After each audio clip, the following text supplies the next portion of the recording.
Hello बच्चों। तो आज हम लोग स्टार्ट करेंगे आपका 9th क्लास का force and laws of motion. तो सबसे पहले बच्चों स्टार्ट करते हैं concept of force. Concept of force बिल्कुल बेसिक से स्टार्ट करेंगे बच्चों। तो हम सबसे पहले इसकी पूरी एबीसीडी जानेंगे। What is the meaning of force, इसकी यूनिट क्या है, सब कुछ है। आप वीडियो को देखते रहो, आपको पूरा फोर्स समझ में आएगा। तो बच्चों पहले हम लोग समझते हैं कि फोर्स को हम डिफाइन कैसे करते हैं। तो बच्चों फोर्स को छोटे बच्चे 6th क्लास के बच्चे बोलते हैं अ पुश एंड अ पुल, यानी कि खींचना या धक्का देना, उसको हम फोर्स बोलते हैं। But according to 9th class, अगर हम 9th क्लास में आ चुके हैं तो हमें पता होना चाहिए कि बेटा फोर्स को क्या करेंगे। तो बोलेंगे it is a physical quantity which change or tends to change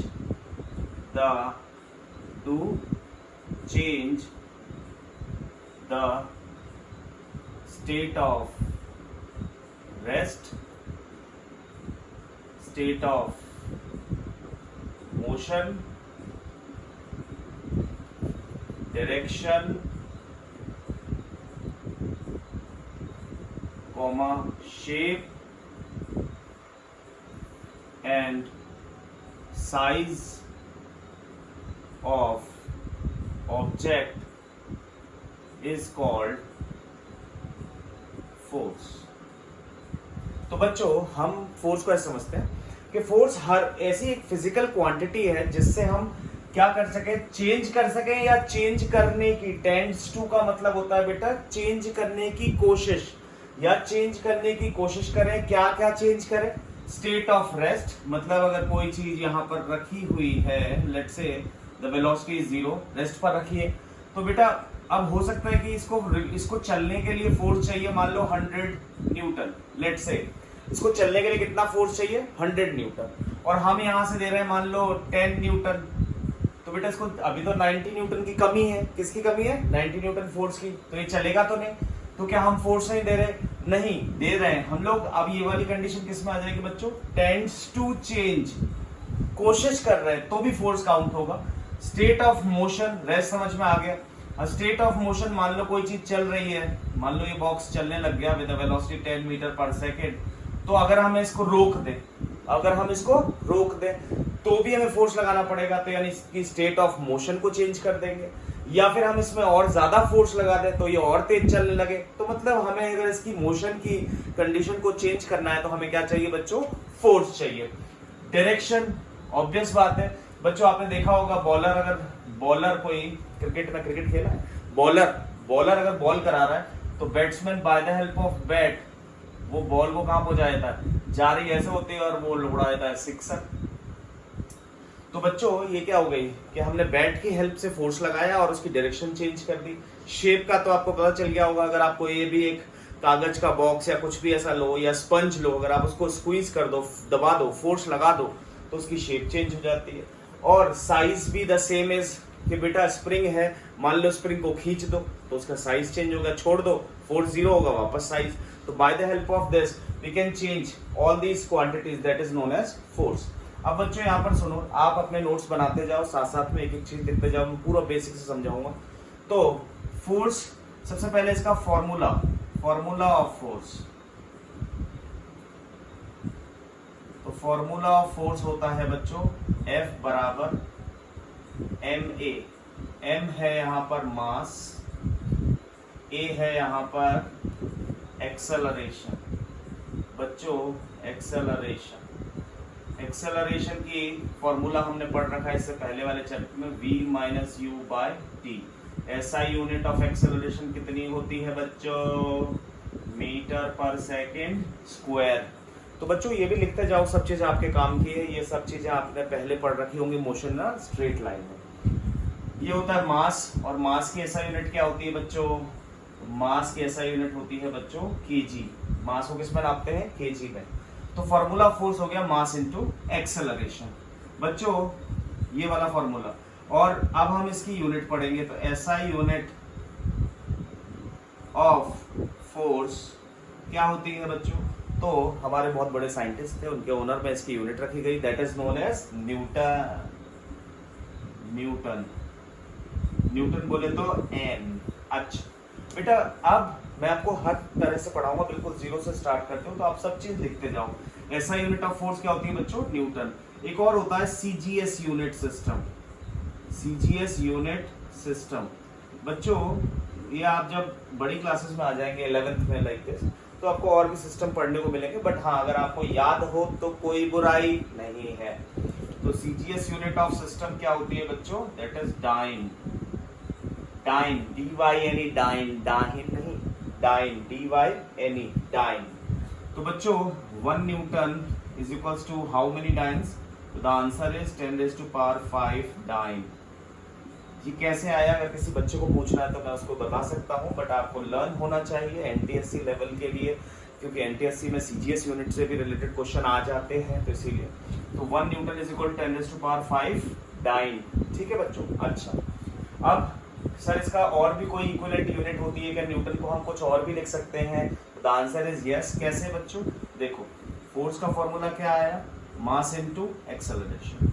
force की यूनिट 1 न्यूटन, तो मास की यूनिट 1 kg, एक्सेलरेशन की unit 1 metre per second square. तो बच्चों एक इंपॉर्टेंट क्वेश्चन यहां से बन रहा है क्या? कि डिफाइन 1 न्यूटन ऑफ फोर्स।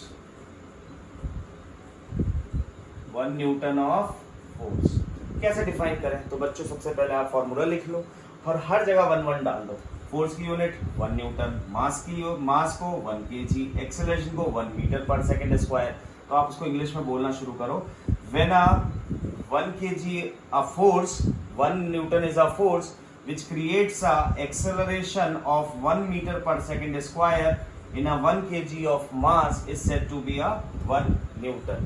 ठीक है, 1 न्यूटन का मतलब आप समझ गए कि 1 न्यूटन का मतलब होता है बेटा 1 केजी के ऑब्जेक्ट में अगर 1 मीटर पर सेकेंड स्क्वायर का एक्सेलरेशन हम जनरेट कर पाए तो उस फोर्स को हम क्या बोलेंगे? 1 न्यूटन। तो मैं यहां पे लिख देता हूं बच्चों, force which creates the acceleration, short में ऐसे लिख देते हैं ACCE dot, force which creates the acceleration of 1 metre per second square in a 1 kg mass is said to be a 1 newton force. तो बच्चों 1 न्यूटन की डेफिनेशन, डिफाइन 1 न्यूटन, तो हमने यहाँ पे लिख ली force which creates the acceleration of 1 metre per second square, मतलब 1 मीटर पर सेकेंड स्क्वायर का एक्सेलरेशन से 1 kg मास को ले जाए तो वो जो फोर्स चाहिए होगा उसको हम बोलेंगे 1 न्यूटन। जल्दी से कॉपी कर लो बच्चों, मैं इसको मिटाऊंगा, एक स्क्रीनशॉट, और नहीं तो आप साथ साथ में नोट्स बनाते जाओ ताकि आपके नोट्स भी क्लियर रहें। ठीक है बच्चों? तो मैं मिटाने जा रहा हूँ। ओके,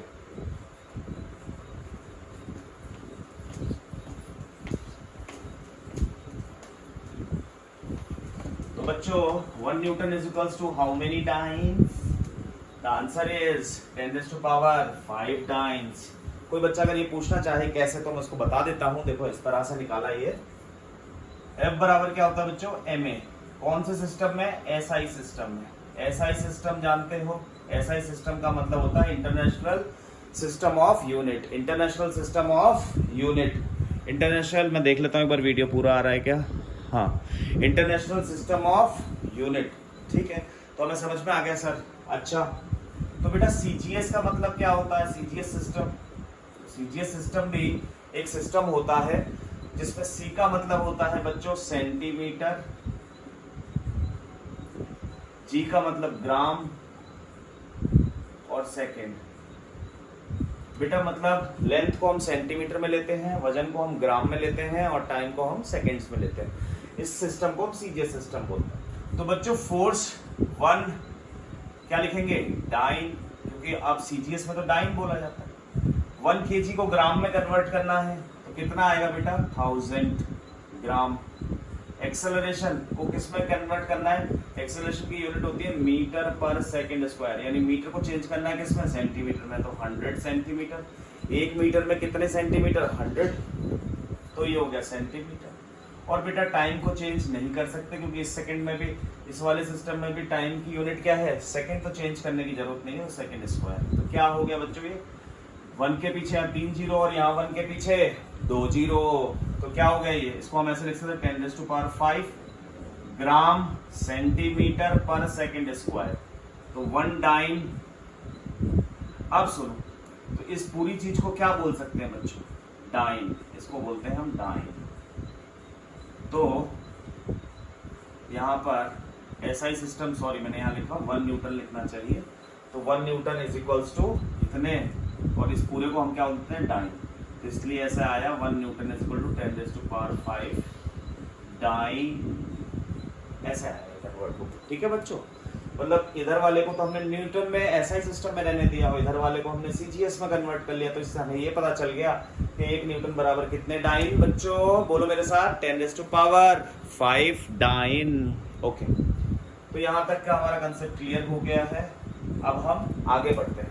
तो बच्चों फोर्स कितनी तरह के होते हैं, तो सर फोर्स जो है, और हाँ एक और चीज मैं बताना भूल गया, मैं वापस बता देता हूँ कि बेटा 1 न्यूटन को हम एक और यूनिट बोल सकते हैं, केजी मीटर पर सेकंड स्क्वायर। सर ये किस में है, ये बेटा एसआई सिस्टम में है। सर ये किस में है, ये भी एसआई सिस्टम में है। तो बच्चों इसको न्यूटन के इक्विवेलेंट यूनिट, न्यूटन के इक्विवेलेंट यूनिट और क्या होती है, तो हम ये लिख सकते हैं, it is equivalent unit, equivalent unit of 1 Newton, यानी 1 न्यूटन के बराबर हम ऐसे भी बोल सकते हैं कि न्यूटन किसके बराबर होता है बच्चों, केजी मीटर पर सेकंड स्क्वायर। मास की केजी होगी और एक्सेलरेशन की क्या होगी, मीटर पर सेकंड स्क्वायर। वेरी गुड, तो इसको भी लिख लो। अच्छा, अब हम पढ़ते हैं बच्चों फोर्स कितनी तरह के होते हैं। तो बेटा फोर्स हम लोग 2 तरह के लेते हैं, तो कौन कौन से, एक लेते हैं बच्चों बैलेंस्ड फोर्स, बैलेंस्ड फोर्स, और एक लेते हैं बच्चों अनबैलेंस्ड फोर्स, अनबैलेंस्ड फोर्स। अब सुनो, देखो अब बैलेंस्ड और अनबैलेंस्ड को समझना है अगर, तो हमें एक कंसेप्ट समझना पड़ेगा, क्या, रिजल्टेंट फोर्स या नेट फोर्स। तो बच्चों हम यहाँ तक इसको कॉपी करके अभी रुक जाते हैं, पहले हम लोग रिजल्टेंट या नेट फोर्स के बारे में पीएचडी कर लेते हैं। पीएचडी का मतलब हम उसको डीप में समझ लेते हैं कि what is the meaning of net force और resultant force. So I am writing here, इसको अभी हम लोग कंटिन्यू करेंगे, बट उससे पहले एक चीज समझ लेते हैं, रिजल्टेंट फोर्स या फिर we called it net force.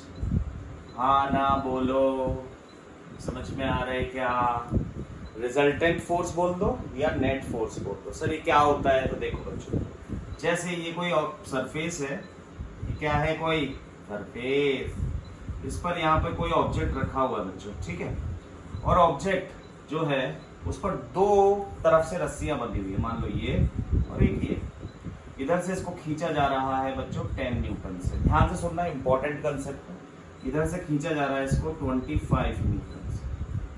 तो बच्चों सबको पता है कि ये ऑब्जेक्ट किधर जाएगा, तो सर ये ऑब्जेक्ट भारी ऑब्जेक्ट की तरफ ही जाएगा। तो बच्चों ये ऑब्जेक्ट इधर मूव करेगा, बट कितने फोर्स, इस पर कुल कितना फोर्स लग रहा है, तो कोई बच्चा बोलेगा सर 25 इधर से लग रहा है, 10 इधर से लग रहा है, तो सर टोटल फोर्स तो इस पर 35 लग रहा है, 35 न्यूटन। तो दो आंसर इज गलत, ये गलत हो जाएगा बच्चों। कैसे, क्योंकि अगर फोर्स कैसी क्वांटिटी है, मैं यहाँ लिख दूं, हाँ यहाँ पे लिख देता हूँ, मैं मिटा देता हूँ इसको, फिर इसको वापस कंटिन्यू करेंगे साइड में। अगर आपने नहीं लिखा था तो आप पीछे जाके वीडियो को बैक करके लिख लो उस चीज को, फिर मैं यहाँ समझाता हूँ। देखो बेटा, अब यहाँ पर टोटल फोर्स कितना, 35 नहीं, तो क्या होता है, देखो इसको पूरी को समझते हैं। फोर्स जो है बच्चों वो एक वेक्टर क्वांटिटी है। कैसी क्वांटिटी है, वेक्टर। अगर वेक्टर है तो इसमें 2 चीजें होंगी बच्चों, क्या क्या, एक तो मैग्नीट्यूड और एक डायरेक्शन, एक मैग्नीट्यूड और एक डायरेक्शन। 2 चीजें होती हैं बच्चों फोर्स में, एक तो मैग्नीट्यूड भी होता है और एक डायरेक्शन होती है। सर मैग्नीट्यूड मतलब क्या, मैग्नीट्यूड का मतलब होता है बेटा numerical value assign to a quantity, तो आप ये बोल रहे होगे सर इसको हिंदी में समझा दो, तो हिंदी में देखो बेटा एग्जाम्पल कि जैसे मैंने लिखा 6 बुक्स, तो बुक से हमें कोई मतलब नहीं है, 6 इज अ न्यूमेरिकल वैल्यू। अरे नहीं, बुक से भी मतलब है, बट मैं तो एग्जाम्पल के तौर पर बता रहा हूँ। जैसे 6 बुक्स लिखा था, तो बुक्स नाम की क्वांटिटी से हमें कोई मतलब नहीं है, हमें 6 इज अ न्यूमेरिकल वैल्यू, तो यहाँ पर मैग्नीट्यूड क्या हो गया बच्चों 6। अच्छा, जैसे मैंने लिखा 7 मीटर लॉन्ग, तो बच्चों लॉन्ग मीटर से हमें कोई मतलब नहीं, 7 इज द मैग्नीट्यूड। तो आपको समझ में आ गया होगा कि कहीं पर अगर ये लिखा हुआ है बच्चों, लेट से यहाँ पे लिख देता हूँ 35 न्यूटन, तो बेटा 35 इज द मैग्नीट्यूड, न्यूटन से हमें कोई मतलब नहीं है, तो वेक्टर होगी। ठीक है, मैग्नीट्यूड समझ में आ गया। अब सर डायरेक्शन भी होती है, हाँ बेटा, द डायरेक्शन ऑफ फोर्स, और फोर्स में नेट और लिख लो, नेट का मीनिंग अभी मैं और यहाँ समझाने वाला हूँ, कोई दिक्कत नहीं है। फोर्स नेट, इंटरनेट नहीं, नेट मतलब टोटल, कुल। The direction of force net is taken in the direction of displacement और वेलोसिटी और एक्सेलरेशन। मतलब इन तीनों की डायरेक्शन में से, ये तीनों हमेशा एक ही डायरेक्शन में होते हैं। डिस्प्लेसमेंट भी, एक्सेलरेशन की डायरेक्शन चेंज हो सकती है, वो अलग अलग केसेस में बाद में समझाऊंगा। डिस्प्लेसमेंट और वेलोसिटी, मतलब अगर ऑब्जेक्ट इधर जा रहा है तो फोर्स की डायरेक्शन भी इधर आ रही है, एफ नेट। अच्छा, अब बच्चों इधर देखो, तो वेक्टर क्वांटिटी, तो इसमें क्या होगा कि डायरेक्शन बहुत इंपॉर्टेंट है। तो बच्चों अगर इस वाली डायरेक्शन, मान लो इस वाली डायरेक्शन को आप प्लस में लेते हो, पॉजिटिव, क्या लेते हो पॉजिटिव, तो इस वाली को आपको क्या लेना पड़ेगा नेगेटिव, तो इनको ऐड कर दो, तो टोटल एफ नेट कैसे निकलता है, एफ नेट निकलता है सर फोर्सेस को डायरेक्शन के साथ ऐड कर दो। तो यहाँ पर अगर आपने, कोई बच्चा बोलेगा सर मैं तो इस वाले को नेगेटिव डायरेक्शन लूंगा, इस वाले को पॉजिटिव, तो भी आंसर सेम आएगा, इसको पॉजिटिव ले लेना, इसको नेगेटिव ले लेना। तो देखो बच्चों, अगर मैं किसी बच्चे ने मेरी तरह किया कि वो राइट को जाती हुई चीजों को पॉजिटिव लेता है मतलब तुम समझ गए कि जो राइट में जाता है वो पॉजिटिव, जो लेफ्ट में जाता है वो रॉन्ग, मतलब नेगेटिव। ठीक है, तो बेटा ये 10 न्यूटन हो गया, तो सर 10 प्लस इसको कैसे लेना पड़ेगा बेटा, माइनस साइन के साथ, तो -25। तो बच्चों आंसर क्या आ रहा है -15 न्यूटन। ये माइनस ये शो कर रहा है कि फोर्स किधर है, लेफ्ट की तरफ, लेफ्ट की तरफ है। बस यहाँ पर माइनस ये शो कर रहा है कि जो फोर्स आया है वो किसकी तरफ है बच्चों, लेफ्ट की तरफ, यानी इस तरफ। तो ये बॉक्स इस तरफ मूव करेगा विद एक्सेलरेशन ए, जो भी एक्सेलरेशन होगी या जो भी वेलोसिटी। तो बच्चों इसको बोला जाता है एफ नेट या फिर एफ रिजल्टेंट, एफ रिजल्टेंट। तो आपको समझ में आया एफ नेट या एफ रिजल्टेंट कैसे निकालते हैं। जैसे बहुत सारे एग्जांपल हो सकते हैं कि बेटा एक टग ऑफ वॉर है, मान लो एक बंदा यहाँ पे खड़ा है और एक बंदा यहाँ पे खड़ा है, और ये उसकी लाइन है, विनिंग लाइन बीच वाली, ये लगा रहा है इधर 20 न्यूटन, ये लगा रहा है इधर 40 न्यूटन। तो बच्चों अब जैसे मैंने यहाँ पर क्या माना, इस वाली को पॉजिटिव माना था और इस वाली को नेगेटिव, बट ऐसा कोई ज़रूरी नहीं। क्या सर हम इसको पॉजिटिव मान के कर सकते हैं क्या, द आंसर इज यस। इसको पॉजिटिव मान लो तो फिर इसको क्या मानना पड़ेगा बच्चों, नेगेटिव। तो एफ नेट कितना आ रहा है, तो पहले इसको रखो 40, फिर इसको रखो प्लस, मगर नेगेटिव के साथ, तो -20। तो कितना आ गया बच्चों 40 - 20 दैट इज 20 न्यूटन। किस तरफ देखो, प्लस का आया कि माइनस का आया, देखो इधर प्लस का आया कि माइनस का आया, सर प्लस का आया, प्लस वाला ये था कि ये था, सर ये था, तो ये 20 न्यूटन इस तरफ आया। क्या तुम्हें समझ में आया। तो बच्चों कोई सा भी फोर्स, ये ऐसा नहीं कि हमेशा राइट वाले को पॉजिटिव लेना, बट हाँ अगर आप ले लेते हो तो आप एक चीज ये रहती है, तो आप इसको नोट कर लो जल्दी से, फिर मैं मिटाऊंगा, मिटा दूं, स्क्रीनशॉट ले लो, नोट्स बनाते जाओ, पूरा चैप्टर कराऊंगा मैं आपको विद न्यूमेरिकल्स। जल्दी जल्दी करो, 1 2 3 okay.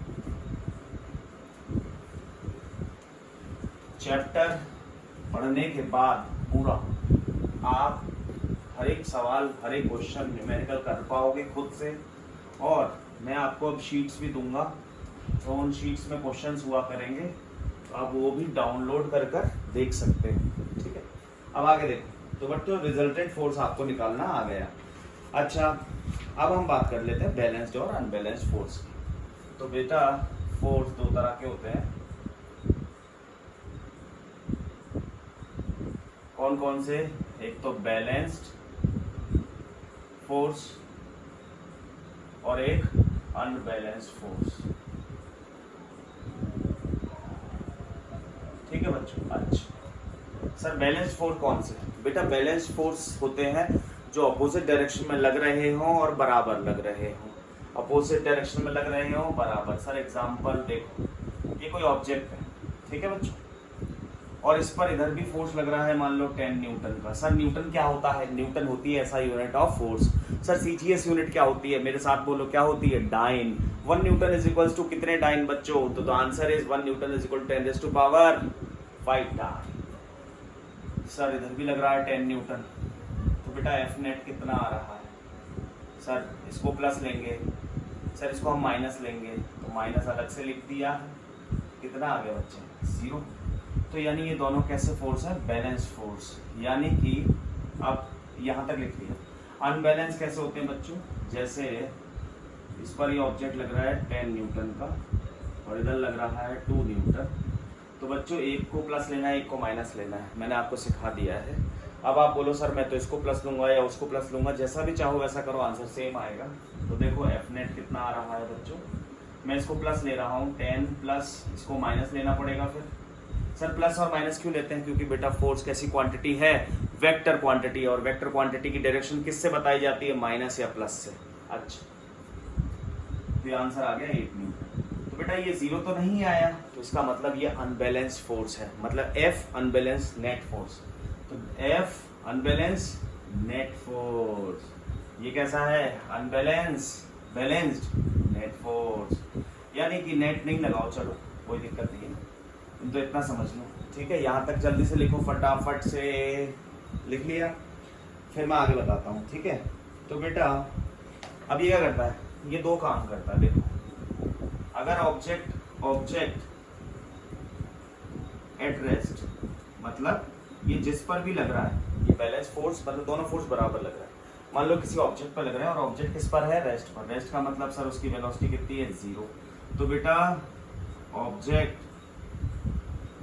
Remains at rest, object rest पर ही रहेगा।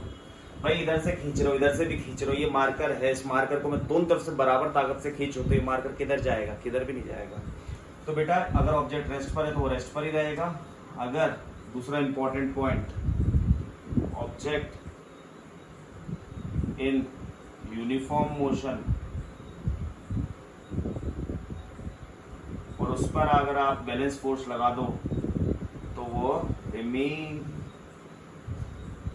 In uniform motion. सर कैसे? सर हमने तो फोर्स भी लगा दिया फिर भी वो यूनिफॉर्म कैसे? देख मैं समझाता हूँ। बेटा मान ले कि ये बॉक्स है और ये इधर मूव कर रहा था, मान ले 10 मीटर पर सेकेंड की स्पीड से। तो बच्चे तू इधर से फोर्स लगा एक, कितने का? 10 न्यूटन का, और इधर से भी लगा दे 10 न्यूटन का। तो ये दोनों बैलेंस्ड है क्योंकि अपोजिट डायरेक्शन में लग रहे हैं और दोनों बराबर है। तो इन दोनों का नेट फोर्स कितना आ जाएगा? 0। यानी इस पर तुम फोर्स इधर से भी लगा रहे हो, इधर से भी लगा रहे हो, बट एफ नेट कितना आ रहा है? 0। तो जब 0 फोर्स, जब फोर्स ही नहीं है तो ये जितनी वेलोसिटी से चल रहा था उतनी वेलोसिटी से चलता रहेगा। तो object in the uniform motion जो चल रहा है, remain in the uniform motion by applying the balanced force. लिख लो जल्दी से, अब इसकी बात करते हैं। तो बेटा अनबैलेंस फोर्स क्या होता है? अगर तुम लिखने में थोड़ी स्पीड स्लो हो रही है तो स्टॉप कर दो वीडियो को और फिर यहाँ तक लिख लो और फिर वापस प्ले कर दो। देखो तो अनबैलेंस फोर्स क्या होता है? तो देखो बच्चों ये क्या करता है, अगर ऑब्जेक्ट एट रेस्ट यानी वेलोसिटी अगर 0 है तो after applying object comes in state of motion, यानी चलने लग जाएगा। कैसे सर? देखो ये एक ऑब्जेक्ट है, इधर लगा दिया आपने 10 न्यूटन, इधर लगा दिया आपने 2 न्यूटन, और इसको चलने के लिए चाहिए था सिर्फ, लेट सपोज ये इसको चलाने के लिए 6 न्यूटन चाहिए। तो बेटा एफ नेट किधर आ रहा है, तो इसको प्लस का 10 ले लो, इसका माइनस का 2 ले लो, तो 8, तो 8 न्यूटन इधर आ रहा है। जबकि इसको चलने के लिए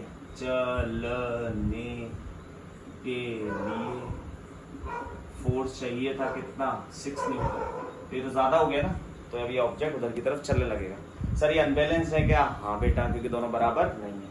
तो after applying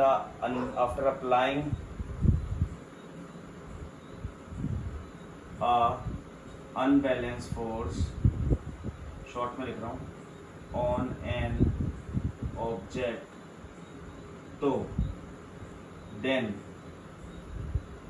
comes in the state of motion, यानी ऑब्जेक्ट चलने लग जाएगा। या फिर सेकंड, अगर बेटा ऑब्जेक्ट चल रहा है तो मान लो कि 2 मीटर पर सेकंड की स्पीड से चल रहा है और आप अनबैलेंस फोर्स लगा दो। अब अनबैलेंस फोर्स सर कैसे लगेगा, समझ में आ गया? एफ नेट आना चाहिए। अगर एफ नेट उसकी डायरेक्शन में आ गया तो वेलोसिटी तेज हो जाएगी, अगर एफ नेट इधर आ गया तो वेलोसिटी कम हो जाएगी। यानी कि एफ नेट अगर इस तरफ ही आ गया, इधर ही जा रहा है, तो वेलोसिटी इंक्रीज हो जाएगी, और अगर एफ नेट इधर आ गया, इस तरफ ऑब्जेक्ट उधर जा रहा है, एफ नेट इधर आ गया, तो बेटा वेलोसिटी डिक्रीज हो जाएगी। ठीक है बच्चों, इतना कॉपी कर लो जल्दी से, फिर मैं मिटाऊंगा, या वीडियो को पॉज कर लो, इसको लिख लो। ठीक है बच्चों, ओके, तो हम आगे बढ़ते हैं। नेक्स्ट 1 2 3। बेटा कोई भी डाउट हो तो आप मुझे कमेंट करके पूछ सकते हैं।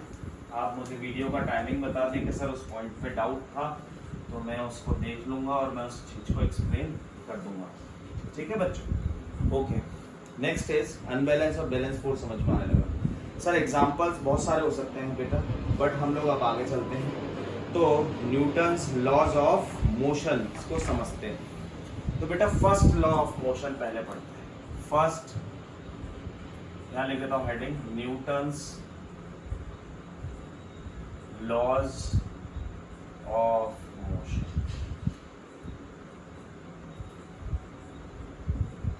बेटा जो न्यूटन नाम के साइंटिस्ट थे, इस टॉपिक को